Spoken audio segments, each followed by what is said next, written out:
le viinga o le atua e maua pea. Wa o lea ua tātou whiroa e fo i lunga le ea, i le nei fo i wakaenga o le aso. Te manatu o lea ua lafo le taule i malolo ua e fo i whaiva o le tau tai mata pala. Ua mahea fo i whiau mga ruenga o le nei aso. Ma lo le folau, ma lo le pale, ma lo le ula fo i. Ia i whaiva alo filima e whenga iei. Whatalo whātu le mamalo le tātou atunu. Ma ionga maunga maururunga e o lava i ona maunga iti. Ma lo le soifua maua, ma lo le langi e mama. O ao sina o lo tātou atunu, ma lo le soifua. Whai pere whaiva o le tatalo, tapua ia whaiva alo filima o sio tātou atunu, au whenga i mga ruenga. Pa ia lau whai ngā ruenga o lo whanono manu, whawhale le malu i so se tafa.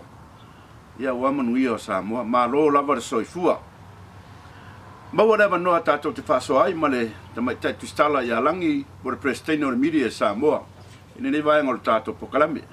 Le ngā te lea mo fui rewa noa tātou te whasoa ai, ma tamai tai i asina, tamai tai e Sarah Maunga, mai le motele o whaafiafianga, ia tutuila manua. Inisi fo i o tala fo i meo tutupu i Samoa ngarua, ia walau sida mai mo mai malau whaafonga mai. Abe lau mai moanga le tātou talo le tau, a taliu mai, tātou whaasolea, ma tamai tai i langi Keresoma.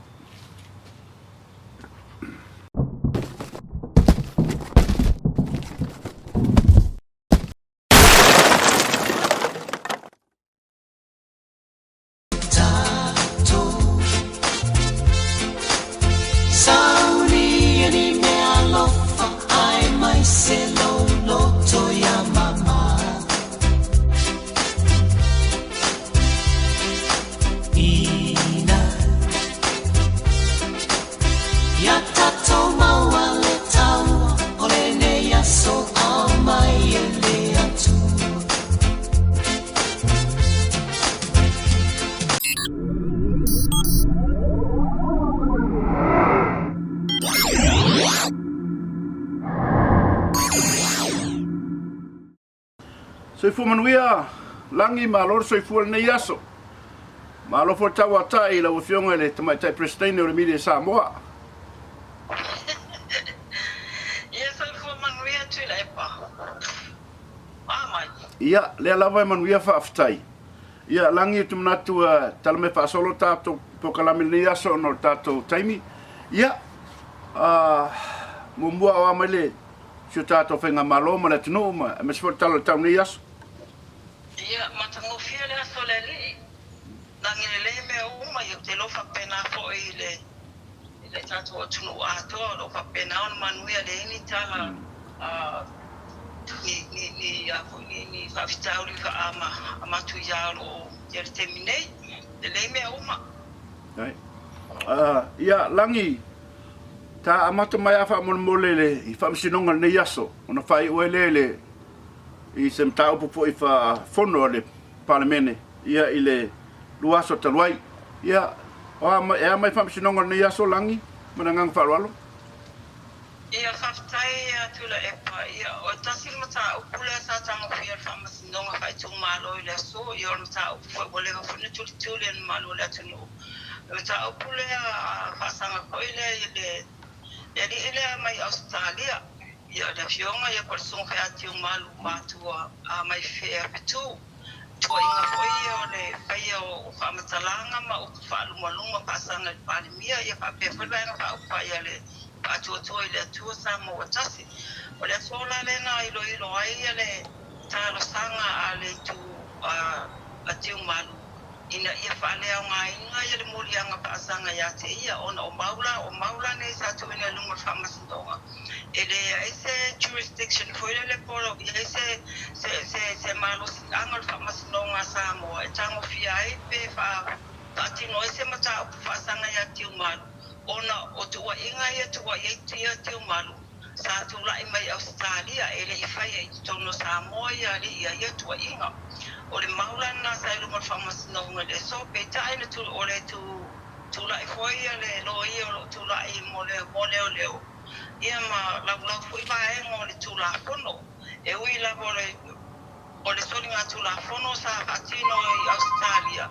Ia ai lalo o le tulafono koe le Crimes Act a Samoa. O lo iai vaenga. E mawhai iai ona tango fia le whamasinonga i mata oku nei. Pea whapea foile le o lei lalo ia le soli ngā tulafono i lalo tulafono Samoa. Ia mataulia la o le soli ngā tulafono nei. O le defamation ia i lalo tulafono Samoa iai. Ia o ia i lalo le vaenga na defamation i mato telefoni so la tui nei wa. Ma e ona mo lia pasala ina tulafono nei. E o mila o panifina wa le tu Malo le tulanga lava le tatau lava ona tango fia ona o le mata o puntu ku i Australia ia. O le tulanga la le wo o iai. Ia o tae au le tula se fulu o le atu ina mai ele whai unga le li whamsino ia le Otto Raymond Schuster. A saula le whai unga tae au ua sao le mata uku o whamanuia ina ti unga ia wa mai ai nā ia le mata uku. Ai a sao le whai unga tae au e le talia ina ia le tarosanga po le whina uku e ti umalu mulana lo ia. E a mata ilo tae au ona ilo ia le morianga whaasanga ia ti umalu o lona winga. Tasi la sole la whaatu mo tua ia le whaatino ino o mata uku ne pe a whaapea le nai au mai le whai unga le whamasinonga e le manuia ia le tarosanga ti umalu. Le tūlanga lana le wai e whamasinonga i le aso. Whaaftailangi, o le Fasilia versus i le keisa a fo ia King Fai Popo. Lale se senga o meia lua. Pe tusa. O le se tase na mata upo sa fea le saunoanga ale la li whamasino i le aso. Sa whina wa silingiela ia le li whamasino. Ia le lo ia lo tula i moti umaru. O le aso na whina ngalo. Pe ie se vaenga e se le mata upo King Fai Popo ia po la ua ia lo tau fia nei la Australia. Ma le mata upo ne ia pe tae le whaina tali le lo ia le tulanga. O ina whaila le pene tutilo mai ele le whamasino. Ia e mo ila vai whaatino la tutu ia tiute. Ia pe o le mena sa tutuli. O le ale se ngā le mata upo nei. Ma le mata upo le mori e koi niso tamali e to alua te. Whamasino le temine. Ia le whaina tali tātou tāra sia ia tae au po le ase whai unga o le atu mai au vaenga umana sa whea i le saunoanga al whamasino le aso. E o foi lá no mata o pula sa tula e aí ele sa la fionga ya tu o pepe Wednesday sa be am pasa Samoa i Washington te man tu la tasiva e ele foi na e mo nga pasanga ya tu o pepe be foi le bona ia sainia fa nga oi te tu lo pe fa se ina ni so tu se fala na mai foi no mata o ni se fai nei ia ai la se nga mata na ona o le saunoanga le a fiunga le whamasino sa iei fo le nā vai taimi e le iei se jurisdiction pe le se malo si anga Samoa e tango fia le nā mata o pe tae la mai tasiva iwa o ia o iei suinga o tula fono ia o mai taimi nei ia atono le tasiva iwa o ele iei se vaenga o tula fono ia o taimi nei o le wa iei tono tula fono vaenga ia le fuela iei le mata o pule na whapea a saula ia le mata o pule whapea o si tangata taipea la mata o pune e mawhai lava ona talo sanga Samoa i le atununa e au mai le tangata na e whaatino i nila na whamasinonga i o lea lava la iei matala pai tuto o le whamasinonga e whaatino i vaenga ia o mata o pulava ia le mo tiuman ia o tae au whatu ai loa i ko le ale whaiungo le atu mai mata o pule a tiuman Whaaftailangi e se si keise te pia sauno iei i whamasinonga? Le ai na le pauna whamasinonga le whamasinonga le aso pauna mata o pule si mata o putu tu loina o mata o koile o le whamalolo tu le epa ma pule mai pale mene i o tae au le whatala wai le unga le whamasinonga ma walunga le mata o pule Whaftai ua mai ar fono le fono amata fono ne masina le pale mene lange tisi le fia ini mta opu whaatatia ese mo lesi fono o lo ori mai pe o le ana mai ale o se loa nawa tau se la fia unga le tūlanga koina iei le toe pilfilino le fia unga le tuya ama tama tuya ana ko le vet matato al malo au ni mata o ko ya na tang fie palmene ya fie la le o abe ese wa pa mauni le toile abe ese no tula fono foile sa to mi ya la fonga fe au o le o mai ana ta una na pasie le so ma o abe ese na ina na tula fono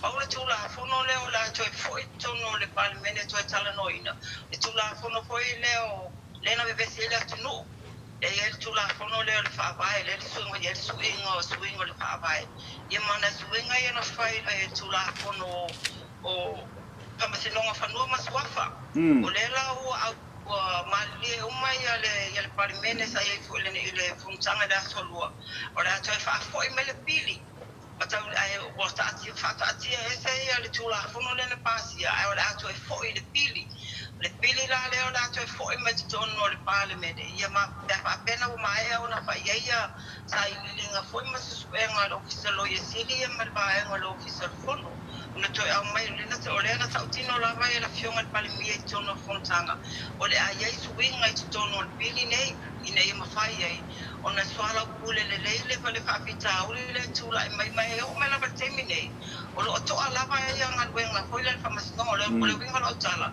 ele o mafai ona nga i luma o lo tau fia pele fati no ina o nga luenga fa masinonga i lalo tula fono le pasia le tula fono le o to e foi fati no nga luenga fa masinonga fa no masua fa nga le tula fono o le tasi eva pa tasi o mata o kumana ia fa pele na abatu tono le fa masinonga ina o mae ona pasia le tula fono le ia ele o mafai ona tango fia fa masinonga o le se tula nga mata o tia le tula fono na ana fa be fa nga o lona winga e tu tuota to fa masinonga wai le fa masino wai le mas fa masino ba e ngor tula fono fole a lu o ye se ba e nga ile to fia ina fa masinonga po fa masino o le fa masinonga fa no maswafa le fuanga nga le to e fo ye ia mata o e fa nga pele tula fono tasi iba pa tasi le sa fili ia fa masinonga yo to ba be ina ia tiu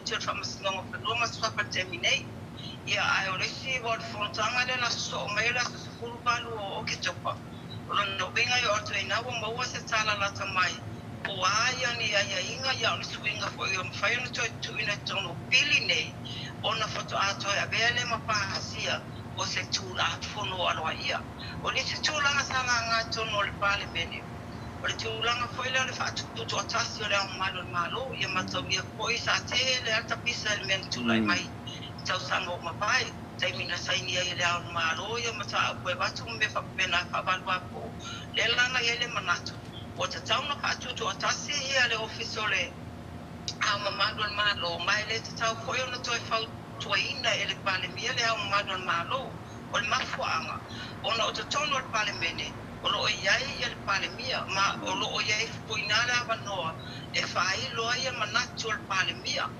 apa ale fola de umma na pasia to el palemene mata upune o le iai male mal finangalo le palemia ale fola to ia le palemia to e fa tua ia le au malo le la ko ia le manatu ina la ngai nis ave esa le palemia mai le to e fa tua ina le au malo ai tu ia le lo ia sili fa tu to tasi kilo ofisa le pale ole au malo to e fa tua ina ele lo ia sili ai tu ese lava ia la to io fai pule palemia mar capeneta ia o mata se tasi folana mata o lo tu atu tono le lo ilonga ko ia committee Whaaftailangi, ia o leua mau atu, mana ia fo ilau whaasoa mai le ia so warwha whonga lo tātou atunu.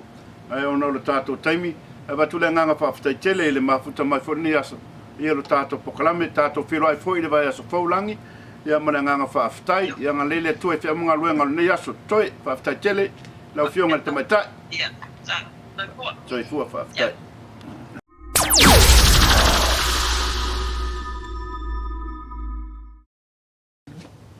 Ua whaafonga ma whaalongolongo lo tātou atanu. E le whaasoa ma te mai tai a langi Keresoma. Whaamisinonga, ia mai se fori sai ringo le ao le malo ma nisi o mata upu whaafono whaaparamene i Samoa. O le sunga i ati o malu matua. Te tonu le ia se senga o le keisi lea ma le keisa sunga i aki whai popo. Ia ta tonu to maua le fai unga tai au. Ia a war fa fonga si o tato tunu. Ia masalo e falongonongo foi fa fonga le tato tunu. Ia inisi foi o nisu atai a mai se o penga te fai lang ia sa wele unga o le fa sinonga. A ole tato fono fa palmene. Ia le usa nota mai tai lang. E le fai unga le fono ma tulanga fa pena. Ia mai se foi le sailinga o le a fogo do tato malo. Ele o sile fia foi o tato tunu unisi o mea na tupu sa mo tau sailinga o le ao le malo. E la pusi le Samoa, pusi fai kala al pusi sami. Mo mai se news mai Samoa. E le nga olo la ma wene la pusi e foi la pusi le Samoa e sa we news mai Samoa. E fa per tala e to tele la tunu o le machoria Samoa e le ofia e le ao le malo le nei. E le ofia fu i to e a vele ao le malo le fionga le tamtawana. Ia fai maa o malo ono tulanga I mea na tutupu mai le taimi o sola. Le tele o mea ia elo toi pose lilo ile tato watunu marsi le fia. O le mamalu la tunu to tele le mamalu la tunu. Ilo toi mana o e vea tui mane li fano e fai maa o malo. Au tal tonu sa fa apea fo kapeneta. Ia ile fa soa ma le fa tau tano ina ia mo se to afile mo le tunu. Ai to telefone initial tal tona to telefone initial cabinet tali fia I tulanga le ono le mea na le mai wa o le Manatu e to tupu fo nisi na fina ngalo on faalia peitai wa ta oto le tula fono na malo e lima tau sanga ai meso le term no lua e fa au pea e lem fa no suia le tula fono le o mono fa ta oto le tau sanga o sola ele fenga malo o mabai o tula fono lana o leo e lunga o pese lunga fai unga le ar par mia mal cabinet ono tula fono ai talton fo ia wa fa fengo fifo ile finangalo o par mia na ia to file mura tunu wa ele se me tem foi o leo o monta otol tula fono ina ia sila fia lo tato tunu o le mele lena fa la fo sa fa manino le le tama tai par mia tem o fono ono tula fono ma fa va tula fono iai o le mo fa iai na yo fa awa wai le ao le malo le tofio le fionga le tamtawana ia ai ele fa so mai onisio malo le tunu ia mas foi se tato pusi fa tala le Samoa ono tato tele o le tunu le ofia il fa unga ia ai tato talo no talo le tua e restanga ta a tua pea e ia me tup ai learn me foi me tup tato talo mo se tato tunu ia me se foi la fionga tamtawa ana tato tal cielo tato ao malo ia me se pare mia male tai o tato tunu na ia mo se to afile mu ma sa bali le mio tonu a warfa tau tenga o Samoa mono tangata fa fonga la tunu le saunanga le fonfitalai tau fa manino ai le foi le na avese ai le sunga ya tula'i pa ya tala fe avea ele fa au le fonfitalai le fono ia male su tupe o le fonfitalai pe a ole vai ngar feste faia ia awala ma firoi manu matulanga pena avese ai le sunga ya tula'i pa ia fa mtalanga o le sa fa mangalo le fonfitalai esa fo ile tau tia fo ile mau lunga o le to fa ma fa to tanga le fonga fitarai pe tai le la vai le malo lo to ina le la volo fa ia tala le tala fiangai ia anyway ta oto ia ele to ia se tala ale fa tata nanga ma pusi le Samoa ia mo si le fia fo ile ia langa wa ye fo tato pusi spy ia ma pusi fo ia vala mai e tulanga me tupu Samoa a le fa soa le suita tai o le tuangai ma na ia pe tai sa fa por kiki fa fonga lo tato tunu pe folinga mai e ua si lo tato fonga fetala a sa o tua mer ba ngavale to e mai le sunga te tai male to fa ia le ala pule fai pule o faleta numero tonu i tonu o fono o se mea matua whapurukiki whafonga le fono, ia masi fo na tunu. Le foi vaenga, peta ia na tula'i mai a lauri o male toa ma whasao foi le tulanga. E le o se au mainga lea o se file mu tono le pata upu whafono. Ia masi le se whato e senga le tua ngai. Ia masi le taitai ma le sui taitai. E ono le tulanga na tula'i mai. A la so sira fia Samoa le. Whapurukiki le mainga le pata upu le sunga ia fonkoe. Ia ila whafonga. Ioe, ila ua tali. Ia matua whapurukiki ia. Whunga mai e naua lofa i le whunga whetalai. Ai a mai e tua mara tui te lenga e kui mai kua. Koe au mai. Koe au mai. Le ngata le whapurukiki. Ai whafuringa mai. Ua whaatonu le suitaitai o le tuangai. Ia le whunga whetalai. Le no whore whonu. Ia le a sātou whaafonga iei. Ia ele i use le lei. Le o menga mta upu alanga e. Ia tui valea i le tū lea. O le whaafonga sio tātou tinu. Peta rea na mawala tofi le mu. Ai o le winga nā le tala. Pe a mai whele pe e malua i via. E a mai whamatalanga. Ai sawa tua mat whapurukiki. Ia o le nā. Ia o le simea. Pe ana usoso watu e lo malo lo le sunga atu lepa. Le tau whaaleanga. Pe le rope mausa malo lo to ina le pope mwe pere ai. I mana tunga whai i tala e au mai luma. O le whai wano whaaleanga le sunga ia olo. Fiti, ba ai. O tala whea vea i whapea o tutongi tupen malo, o ta vale a olo fiti lo sta vale malo, au tutongi tupen malo. Le whai lau whaalongo, ia ua ta pena le sua le sunga ia olo. Le sua i le tai o le tuangai, ono whamtalanga le sao, ia ma mori mau pepelo, ia hoi baenga o piona iai le sua olo. Lo mingo laptala. O tina lava ona sira fia to ina ngara wako amara vea mai whapsingonga, ai leo malo loa to ina. E upe masane tato atunu wharewa pia ua whaamaa a ina. Ia tato talo mo to ina, tato talo mo tula'i. E niri fisosoani ar tato atunu, o matua fo ilona soifua. E le whapia fo isa lea au ngā fo ilo tato atunu pero Samoa ma. Tulanga fo sa iei ai ono tulanga whapurukiki ia ole mau se to alto ina ai tonu lo sa pena fo le sunga ia olo ia e le mistao nga luanga tele ia more fo i su ele sunga ia tule ia tato fa no longa tapu ia le mau se tali a o afea fai se malo longa triu mai ia no fa o tato programa.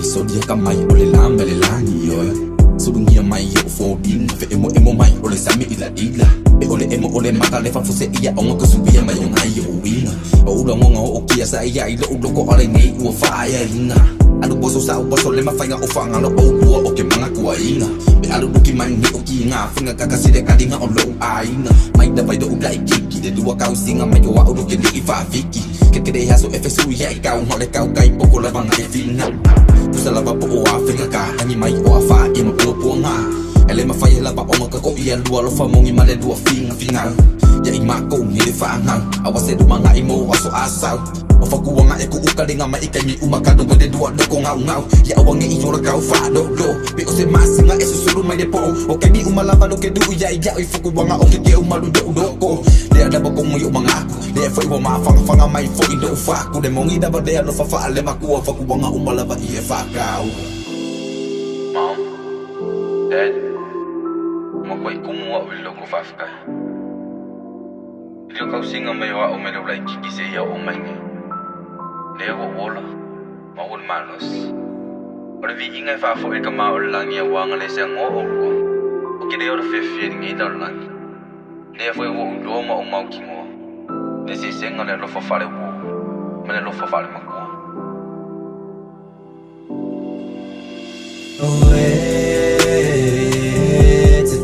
To atumalefa amaoni lo uneola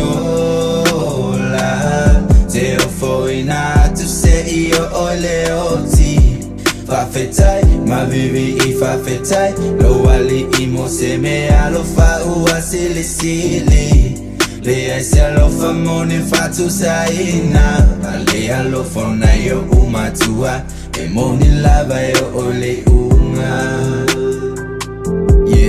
Le cielo famone fatu saina, ma le allo fona yo umatua, e moni lava yo ole unga.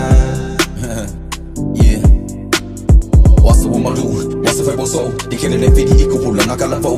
If we might fall so strong, come on fight bear thing on lava left a yellow wola. Getting my out when I read my yai, or can get good to a fast and my fire. In my day, come out, wing also fight, no more fight, and lay my foul winger. The feeling like my finger, lava lamakia. If I see I ain't a foul book, I'm a fear. A fast song, I'll lay langa polonga, yabaka ala, yamano ika the wall. Pasiakudo, oi, also loidunga. Or can get good boy, eco momo, also kalima de fali, you, my local wakalo fight, said the wall langa. And say, no for me, yellow, my ever fall late. When I ate door, they let all in yays, if I ain't got a lot from my left arm, was if I go on also yakaka a door. Can you all this a ole get it or coca or then I walk in a lemma go fight come here, or lost or local ear, or fear, for Kuanga gave me uma malelo for money in a fang out. I was a dumanga imang weird, a gaga, no more away, must found. Yagago umang in the fang house, say, Koiki, Makale Openga, more 11 there, love for a little. If I fight Uma, I do want to muka, out there, love for money, never if I makua ever about lava say, ya ole Tauto atumalefa amaoni lo uneola zero foina to say yo oleoti fafetai ma vivi ifafetai lo wali imose me alofa uasili sili le ese lo famone fatu saina le alofona yo umatua emoni lava yo ole unga. Le cielo famone fatu saina, ma le allo fona yo umatua, e moni lava yo ole unga.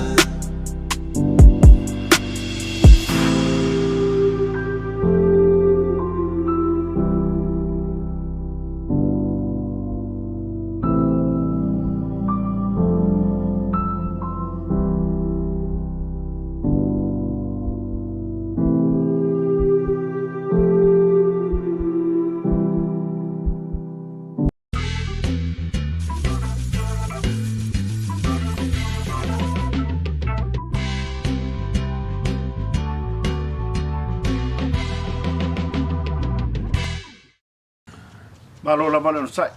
Samoa lau pita whaafonga ne vaenga lo tātou pokalame. O tonu ai o sane eko lo ma na ia pere tau. Ua a mata foi ona tau, sau tau maruru. Ua mata na mou maari atu le vela. O sane eko lava ia i le whai unga o setema. Ia e whaangatai le tau vela vore tonu o karfongia. Peta ia e malu lava le fiafi e vela foi le afternoon o le uri. Ia e malu ale fiafi e mana mai foi ngā ruenga ia. Ta whafo i tua whale ma ta tano mai ngai whasoa foi inisio me i ngā ruenga o reso. O le tamai tai foi leo laulaunga tausanga. Le asa lau at foi le whailo atu le sitato pokalami le lua masina taruai. Ia, lea ua manu malo le talonga valeo tiskas. Mawalanga ko mero. Le talonga le ale ansita priwei al baang fa yar koris. Motulenga nga whaafitai fu ile tamai tai. Ma tauria le sa tamwhai do Olympic Manatu. Ia, olo te le lava le manoa. Ia, olo ta alo i talonga koris. Ia, leo mawale ko mero si fu tamai tai o tātou tenu, i o alum whanau o tātou tenu. Ma lo tam whai. Whaftai atu le whaia mo le sponsorina o tātou pokalame, o tātou TV Samoa i sene konei. Polynesian, Heritage Youth Association. O le vaenga lea leo sponsorina lo tātou Pokalame, along with the Sam's Liquor Store here in National City. Whamalie le, sila mai mo mai lo tātou atunu. O le sa whasala o tula mtanga lo tātou Pokalame. O le vanua whasoai ma te maita ia sina e Sarah Maunga. Ia o le tamaita tustala foi mai le moto whaafiafianga. Petai ia ua le maua le manoa o le ua whaale tonu lenga. Ua le mwhauna mawhata mai tātou Pokalame. O te tonu pau ia o tātou talo o maua nei aso. Tātou sa ile manoa fo ilewa i aso. Ia mo se whataritanoanga ma te maita ia sina e Sarah mai le moto whaafiafianga. Ia mai se fo i tātou mo tele Samoa. Ia inisio talafou mo lewa yaso. Ai o tātou Pokalame nā le malutele o tātou atunu. O la fo isi lau sila mai mo mai ma lau whaafonga mai o le tautamari fo i lau sisila. Ia malu a bifalo ia manuia lava ia fuafanga o le neiva yaso toe. Ia le lofa whaasoa o le atua. Ole tawa lunga, ole a whai unge uma. Ole tawa lunga.